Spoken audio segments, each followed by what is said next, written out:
Hello everybody, this is Miss J and today we are reading a story called Old Pig by Margaret Wild. Old Pig is a story about Granddaughter and, Old Pig's granddaughter and Old Pig who live together. Sadly, Old Pig is coming to the end of her life and it's a story about how she spends her last days.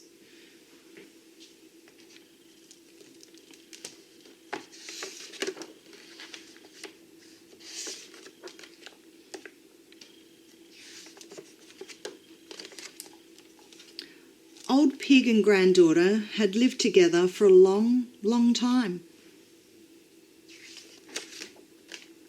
They shared everything, including the chores. Every day, Granddaughter chopped the wood while Old Pig cleaned out the fire grate. Granddaughter swept while Old Pig dusted. Old Pig made the beds while Granddaughter hung up the washing. Granddaughter made porridge, tea and toast for breakfast. Old Pig diced carrots and turnips for lunch. And together Old Pig and Granddaughter prepared their dinner of corn and oats. "I hate corn and oats," Granddaughter always said, and Old Pig always replied, "Corn and oats are good for you. While I'm alive, my dear, you'll eat them up." At that, Granddaughter stopped complaining.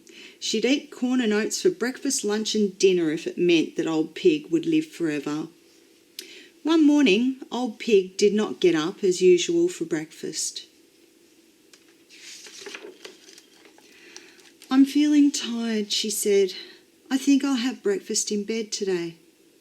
"But you never eat in bed," said Granddaughter. "You don't like getting crumbs in the sheets." "I'm tired," Old Pig repeated. And when Granddaughter brought her a tray of porridge, toast and tea, Old Pig was asleep, and she slept through lunch and dinner too. While Old Pig slept, Granddaughter chopped the wood, cleaned out the fire grate, swept, dusted, did the washing and made her bed. She tried to whistle while she worked, but all she could manage was a lonely little oink.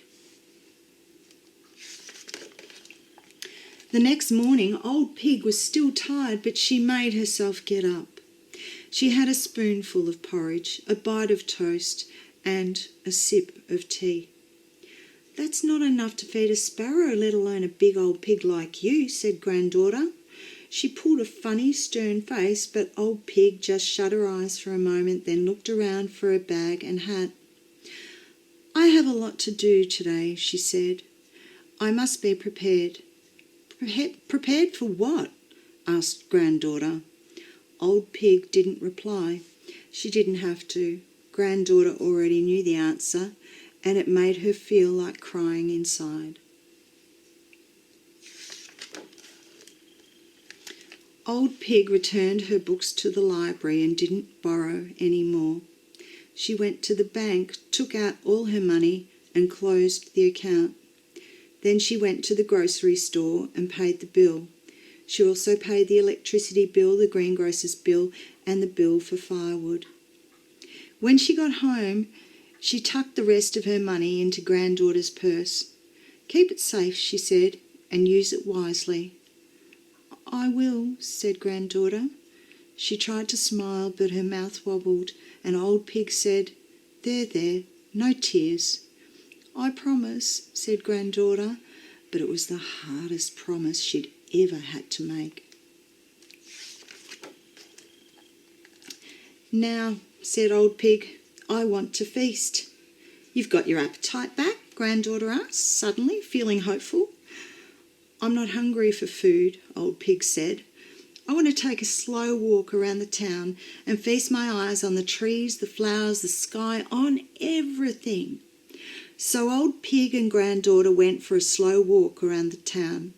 Every now and again Old Pig had to stop and rest, but she kept on looking and listening, smelling and tasting. "Look," said Old Pig, "do you see how the light glitters on the leaves?"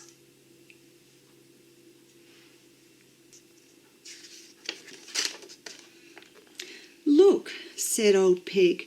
"Do you see how the clouds gather like gossips in the sky?"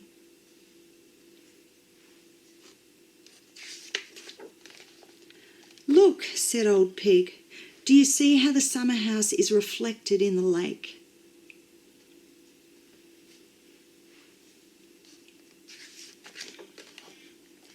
"Do you hear the parrots quarrelling? Can you smell the warm earth? Let's taste the rain."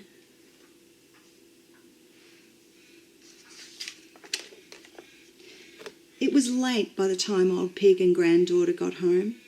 Old Pig was so exhausted that Granddaughter helped her straight into bed.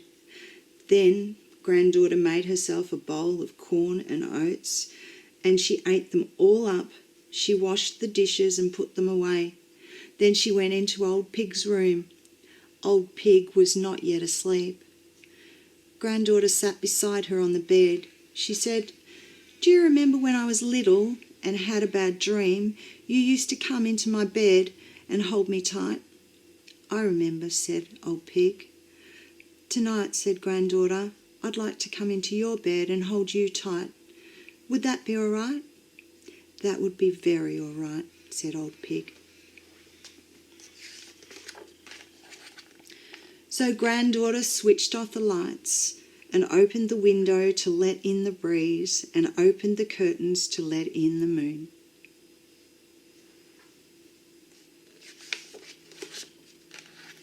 Then she climbed into Old Pig's bed.